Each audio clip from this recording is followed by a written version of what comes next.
Hello and welcome to Section 2, Episode 16 of LUFC Fan Zone Podcast. I'm Sam Isles. And I'm Jack Ellis. And each episode we'll be talking to the next Leeds United player or manager about their time at the club.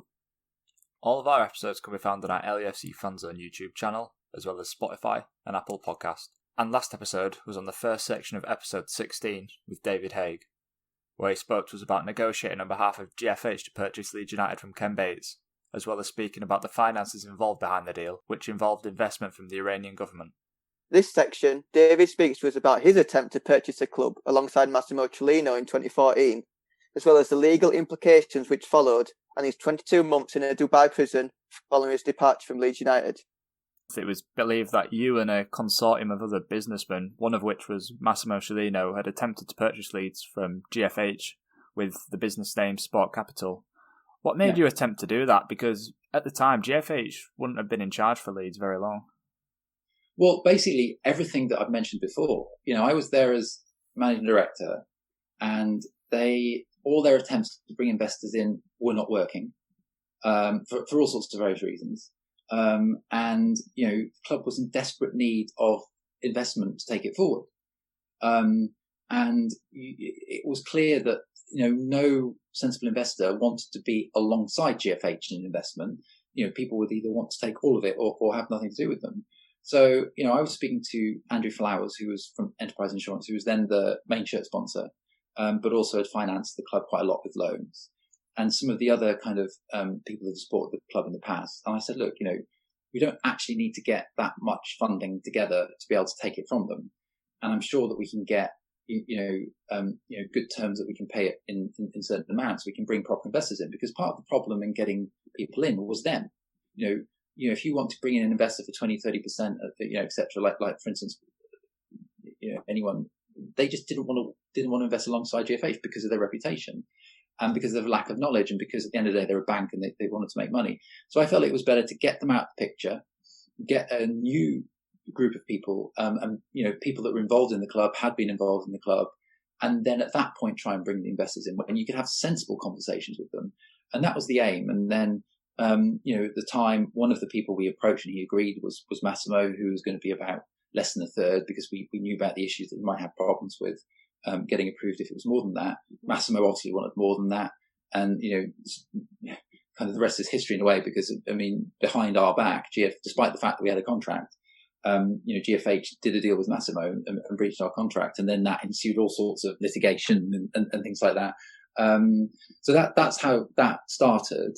It was more out of the urgent need to get rid of them so that we could actually get people in to help the club go forward. It was reported that the agreement between both GFH and yourself with Sport Capital was extremely close, like you mentioned, and that the two parties had entered a period of exclusivity. However, during meetings with GFH, secret cameras and microphones were found in boardroom and toilets, and even spies were reported. Was that true? Yeah, a lot of that was true. It was crazy times.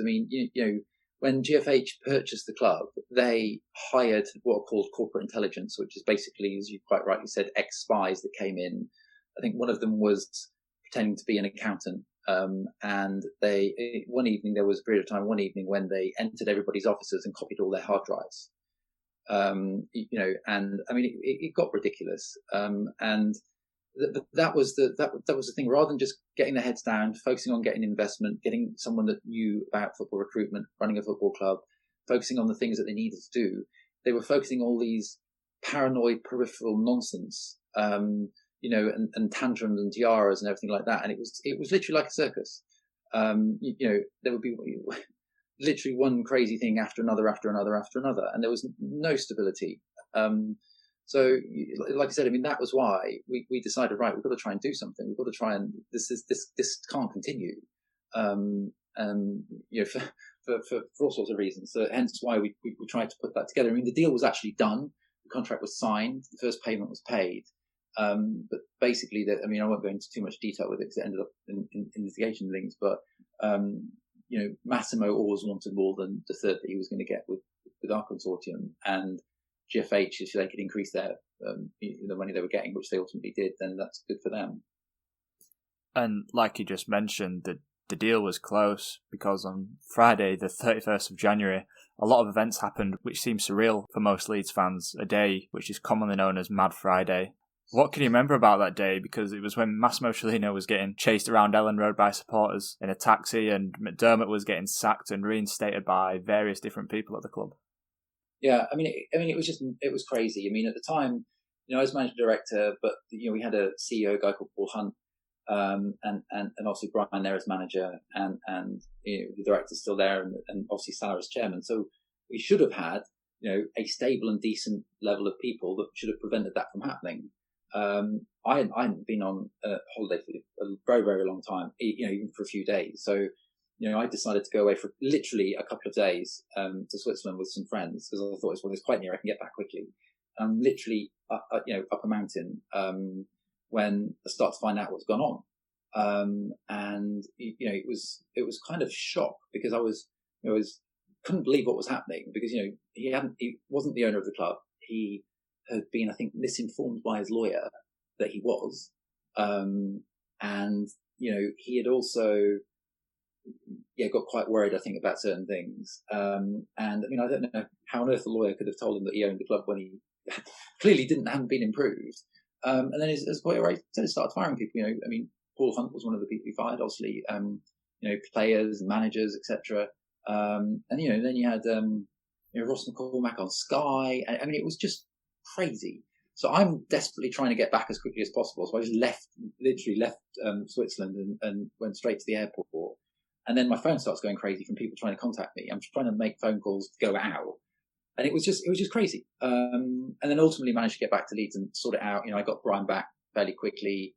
Paul, I don't think, came back after that. I think it was too much of an issue. But we got Brian back, and I think it was Neil I think it was Neil that did one match, and then we got Brian back for the one after. But it was an unnecessary, complete and utter distraction and waste of time. But that was what used to happen. Whether it was Massimo was there or whether it was because of Isham, it was those types of dramas that often they didn't get public, but that was the type of thing that would be going on behind the scenes. Talking about, again, trying to fire Brian McDermott over losing, that match. Had that gone public, you can imagine the complete and utter madness of that day. So there's lots of that behind the scenes, but we kept it, we tried to keep it not getting to that level. But it was a very, very crazy day. And what do you say? Someone that doesn't own a business goes in and fires people. What were the people doing leaving in the first place? That was one of the comments that I had. I was obviously swearing at a lot of the people that were meant to be there and managing the place, because why on earth would they leave when they know very well the person doesn't run it? But that's past, but it was an absolutely mad day. And the following day, even though, like you said, Cellino had no control during that time, the following day it was announced that Cellino had purchased a stake in Leeds United, a reported 75% with Eleanor Sport, something which he obviously owned and you had no influence in, despite starting being partners with Sports Capital. How did that divide happen, and how did he go from being in a consortium with you to purchasing the stake on his own? I don't want, like I said, there's litigation was in that thing. Basically, for want of a better phrase, GFH went, breached the contract with Sport Capital. You can probably see that there was a claim issue, and sold it for Massimo. It put me in the most awkward situation, because obviously I, was former employee of GFH, been managing the club. There was lots of conflicts with that relationship. But I put together my own consortium, which included people like the main shirt sponsor, who had also loaned a lot of money to Leeds as well, and that was still in there. He was obviously very upset at what GFH had done. So I had all these different hats, and it was a real position of conflict. From a consortium perspective, I should have left, but had I done that, it would have been even worse. So I decided the best thing to do, as the Sport Capital one wasn't going ahead, was to ensure that there was someone that owned the club that could help fund the bills, because they were piling in. And I think at the time, Andrew from Enterprise had issued a winding up petition against the club, and the bank accounts were frozen, so there was no money, you couldn't pay the wages again. It was pretty much a disaster. And obviously Massimo was there, had the funding, had experience. There were obviously issues with Massimo, which everyone would be more than aware with, but there was no one else. There was no one else at that time that could fund the club as Massimo could. So, I made a decision that I would stay and do my utmost to make sure he got approved. But that even though they wanted me, I think they wanted me at one point to stay for a year or two after it was actually written into Massimo's purchase contract that I was basically going to have. I was managing director, I think, for another 2 years or something like that. I'd already made my mind up that after Massimo got approved, that I wanted to leave. Because it was just, I just couldn't. The craziness was just off the charts. I mean, you can't even. It was bad enough under GFH. And it certainly didn't get better when Massimo came in. And it was, really kind of a toxic and completely nuts time where there was just absolutely no stability. And again, things done on the whims of some of the, it was just really, really, really, really very terrible times. And like Sam said, you weren't part of the consortium, which was Eleonora Sports, but how important do you think it was for Leeds United to find a new investor as soon as possible? And what do you think could have been the implications, say, if Cellino or any other investor hadn't have come along for another year or so? Well, that was it's like I said. I mean, that's why I decided to,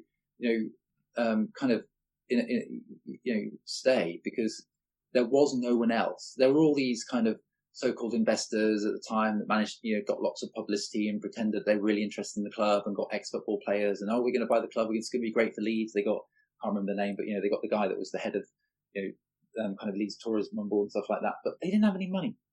All these people that came forward had no money. And that would just be another GFH. The only person that actually had the money and the ability to fund it and, had experience in football before was Massimo. By all, absolutely, not perfect at all, but was the only one. And had he not been there, it was a worry, because GFH were really not able to continue funding it as they were. It was causing ridiculous problems. I mean, in terms of financing, it was there, but the board wouldn't approve Hisham putting any more money in. So Hisham's bosses were saying no more money, and you're basically hurtling towards a brick wall. So there was obviously a desperate search for someone, and then Massimo comes along. And so that's why I stayed and got that through and stayed for a little bit afterwards. When Massimo acquired his 75% stake at Leeds, he had to take a Football League owners and directors test, as did GFH when they purchased the club in 2012, a test which is designed to prevent unfit individuals and businesses from purchasing football clubs. But both GFH and Massimo passed the test, despite GFH clearly having insufficient funds, which you spoke about, and Cellino having various past convictions. So do you think the requirements for that test need to be altered and become stricter? Yeah, I mean, I was there, like I said, I was there and all the times with Massimo. I even sat in one of the meetings with him in the Football League.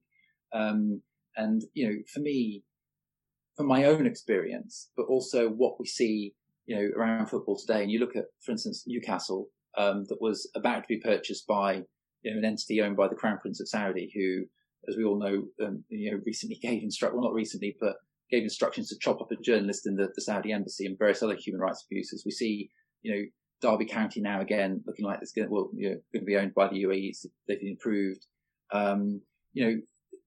It should be, as it says on the tin, they should be fit and proper to own such an important part of England, as it were, in terms of the football clubs. And, I think there's an awful lot of people, for all sorts of reasons, that are not fit and proper. And the test is, to me, not fit for purpose.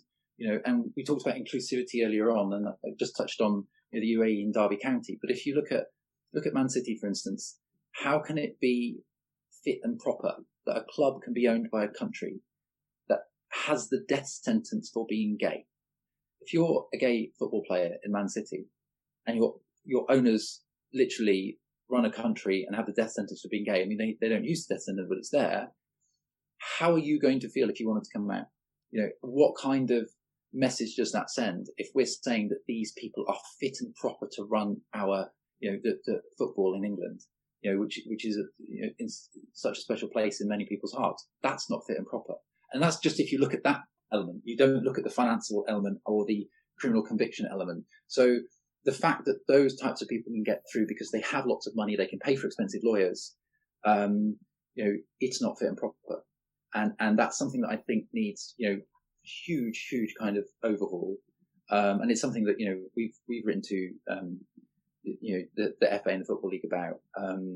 And you're going to see, I think, with the FA, with the replacement of the outgoing chairman for his somewhat ridiculous comments, is there's an opportunity now to bring in some new, fresh blood in the leadership that can, and the regulation that can perhaps look at things like this, and see whether it's appropriate that we're approving or we're likely to approve the acquisition of football clubs like by Newcastle by tyrants and despots.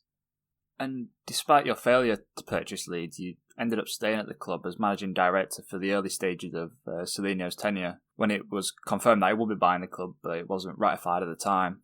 However, you did end up resigning in April 2014. What changed between January, when the takeover had been lodged, to April, when Solinio finally arrived? Because it was reported that Leeds players weren't getting paid and that Solinio was in and out of court in Italy. However, you were still in the same role in the middle of it all. Yeah, I mean, I was kind of just, I'd been through 2 years of an absolute circus crazy experience, and I just, it got to the stage where it was becoming ridiculous, and the things that I was dealing with on a daily basis, gone from the sublime to the ridiculous, and I won't go into too much detail, but it just got nuts. And at the time, as I now know, but didn't then, GFH, because I had a good relationship with Massimo, because I'd helped him buy the club and I supported him, etc. But GFH were behind the scenes for reasons which we now know, obviously, poisoning his mind against me. So saying all this kind of crap, and stuff and everything. And then he obviously was a little bit paranoid. He started to believe it. So mine and his relationship became somewhat bad. And for me, it just wasn't worth it. I just didn't want to stay there anymore. It was, you had still GFH in the background. You now had Massimo. It just, and aside from anything else, it wasn't fun. There was someone there with money. I knew that he could get the right people in if he wanted to pay for it. So, I felt there was no longer any need for me to be there and that the club would be fine eventually. And so, I just had enough, basically. And one day, we'll go into more detail, but, yeah. And after your resignation, there was a clear falling out between you and Cellino about some of the comments that he said. And there was an obvious falling out between Sports Capital and GFH, as well as after your resignation, Sports Capital attempted to sue them for £33 million. Would you be able to say why that was? Yeah, I've touched on it before. Basically, there was a contract in place for Sport Capital to purchase the club, and Sport Capital had done everything it was required to do. GFH breached the contract and sold it to someone else. So, it's the same as if you buy whatever type of thing that you buy in the world, that you agree a deal, and someone breaches it. And so it was for that, essentially. And on the other hand, GFH accused yourself and Sports Capital of stealing £3 million, which eventually resulted with you spending almost 2 years in a prison in Dubai and all the terrible things that happened to you there. What was that time for you like, and how did them events unfold? Yeah, I've spoken about it extensively, and I won't bore your listeners with going into too much detail about it anymore, because it's kind of, for me, it's something in the past. It was a very bad experience for me, and it's one that is still in kind of litigation at the moment. We're just going to, on my case, we're just going to the European Court of Human Rights, and we're looking at issuing new proceedings in the UK against those that lured me out there and set me up, and that includes some of the law firms involved. But as that's all going on, I won't go into too much detail of it. Although it is, all I can say about that is, you can imagine being in litigation for 7 years is tiring, and you just really do get fed up with it. But something the reason I keep doing it is because you've got to get justice. But in a very strange way. As I said before, you can kind of say it going from the dark side. What that experience enabled me to do was a very negative experience. When I came back, because I was perhaps one of the most high-profile people at the time that had been locked up in Dubai, and of those 22 months, 5 months of it was for so-called Twitter abuse that I was locked up for. I then found when I got back that I got a lot of people that were also suffering similar injustices, and their families that contacted me were asking for help, asking for advice. And then obviously I set up an NGO helping those people. I've been doing that for like since 2016. And, that it, again, I mean, it's the craziness of the situation is that we were approached by a lady called Princess Latifah Al Maktoum, who's the daughter of the ruler who escaped Dubai, to help her. So you go from being locked up in their jails to effectively working for the daughter of the ruler. And then the first wife of the ruler also contacted us, a lady called Randa Al-Banna, and asked us for help in the abuse that she suffered for the last 4 decades. By the way, I mean, Randa is the mother-in-law of the owner of Man City. So, I had a horrifically negative experience, but it's now enabled me to help so many people that are suffering injustices and abuse. And so, people say, if you could change anything, would you?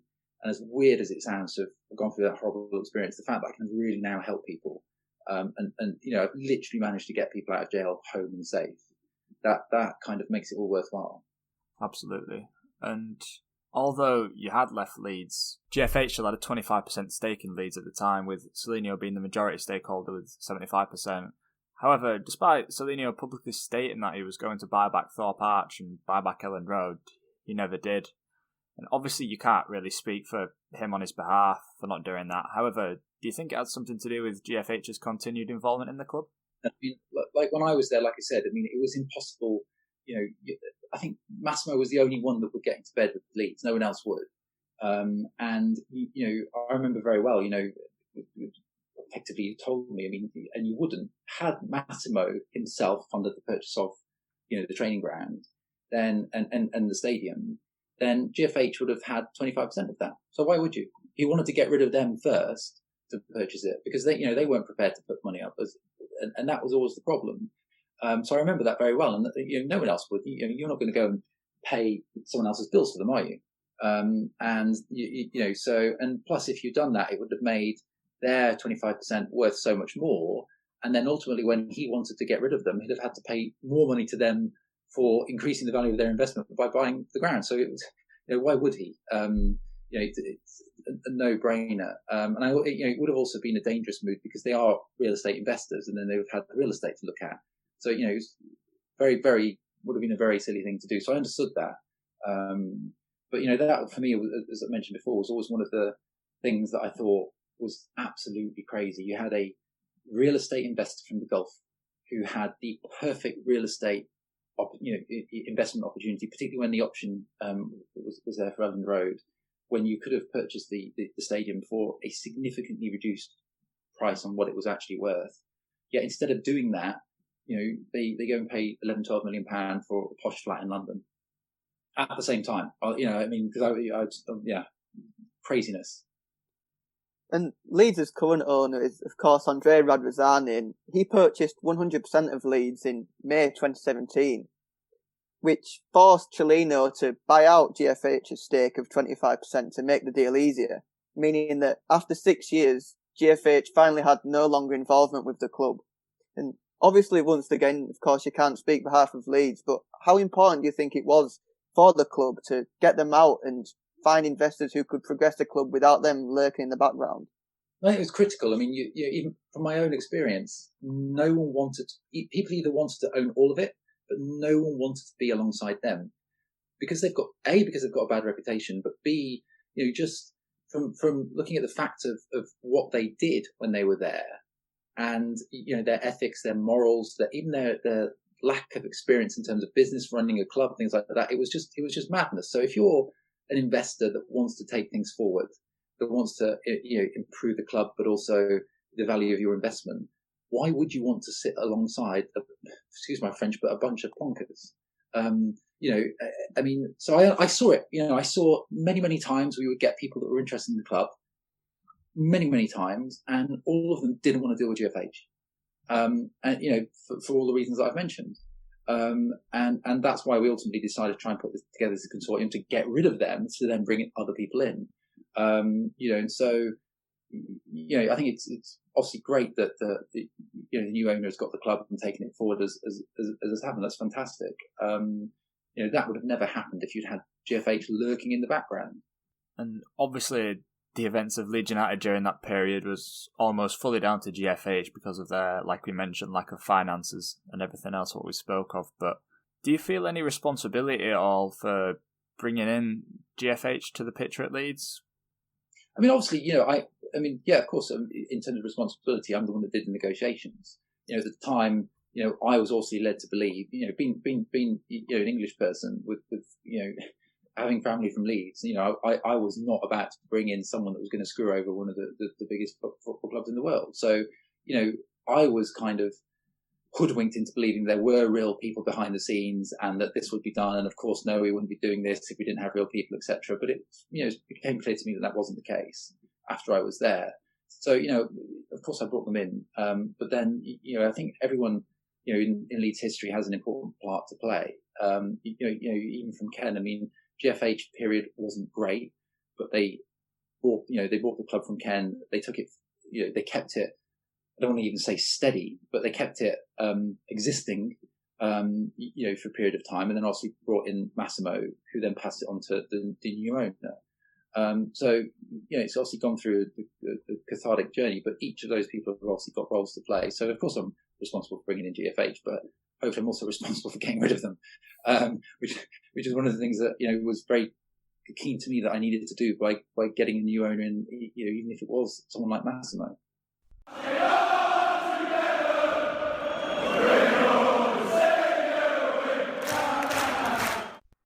This final section of the show is where our followers get to ask their questions to our guest by commenting on our LUFC Fanzone Instagram post. Each episode, we select 4 questions which are commented and put them forward to our guest. This week's first question comes from Sam, who asks, over the years, there's been a few stories about you growing up in both Salford and Beeston, and the truth have never really been found. But would you be able to shed some light on where you did actually grow up?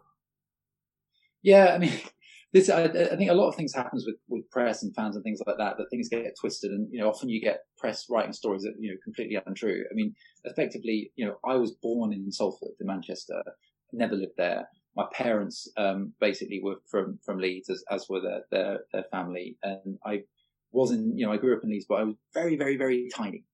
Like 1 or 2, and I really don't remember anything. And so that's the kind of the background.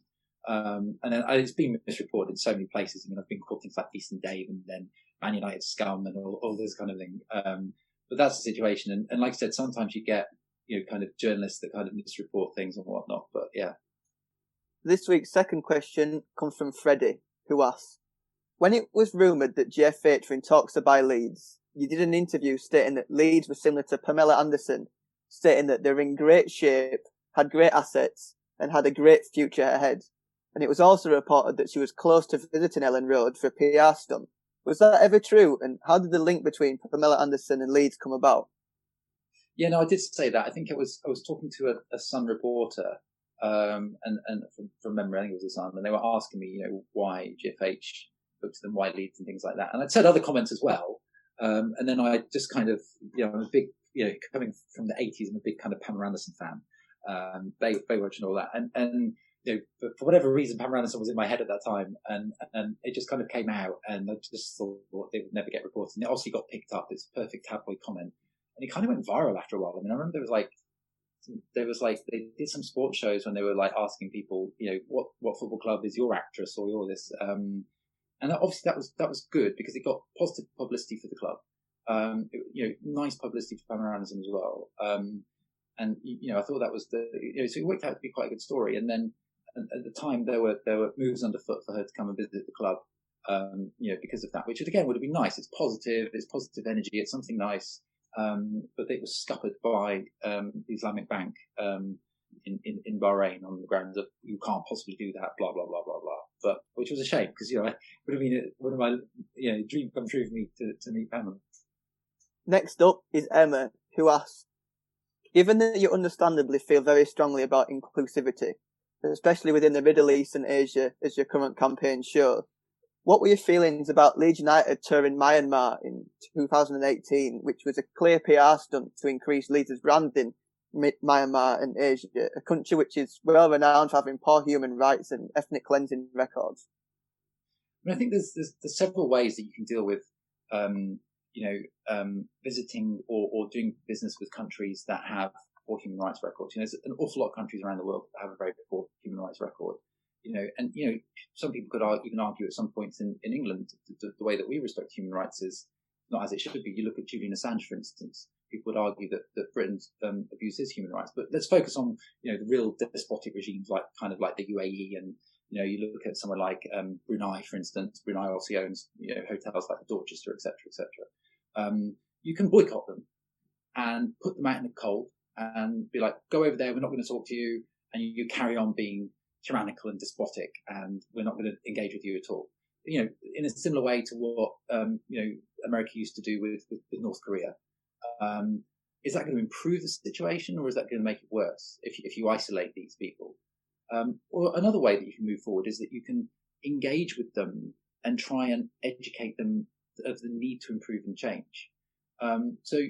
Whilst it's disappointing when you see people supporting those regimes, provided that there is some benefit from it. So, for instance, if by doing that, the club had gone there and tried to educate and improve inclusivity and show the real way forward in terms of human rights, and there's a positive that can be got out of that. And that's happening quite a lot in countries like the Middle East at the moment. You see, for instance, with the state of Qatar, which is, as holding the World Cup. They've changed lots of laws recently in terms of protection of workers. They've changed laws and introducing reforms, all across the board. And that's why you've seen the likes of people like Human Rights Watch, one of the biggest human rights charities, actually go and visit them. A lot of people would have been like, what are you doing going to a country in the Middle East that does X, Y, and Z? But if you want that country to change and improve, then you've got to engage with them, because isolating them isn't going to do that. So provided there was some form of engagement, that's something that could have been done. And this week's final question comes from Rob, who asks, whilst you were at the club, things probably didn't go as you would have hoped. However, what was your greatest moment that you took part in whilst you were at Leeds United? I think I remember the first match. I think we were playing Brighton from memory. That I was managing director of. We got a record crowd outside the Premier League, so that was a big day, because that was one of the things that I wanted to improve all the time. I wanted to get more people in the stadium. I wanted to see it full every day. So we put in lots of initiatives where we would give reduced tickets to people from the forces, people from the NHS, etc. We'd rather have people in than empty seats. So it was a record-breaking crowd. So that was for me one of the big moments. And the other was obviously the work that we did with Robbie Rogers and Stonewall. And as I said earlier, that was 7 years ago, and only this month you've seen Premier League clubs follow that 7 years later. So I think it shows you that we were far ahead in a way. Yeah. So those are the two of the proud moments. There's lots of others, than small things like helping fans out, bringing people up to the director's box, and made their day and things like that I remember. But those are the two big ones. And that ends today's episode. Thank you to everyone for sending your questions, and thank you so much for your time, David. It's been great to speak to you. Pleasure. Thank you. We'll be back next week with another guest. Stay tuned for the post over on our LAFC Fan Zone Instagram later this week. Thanks for listening.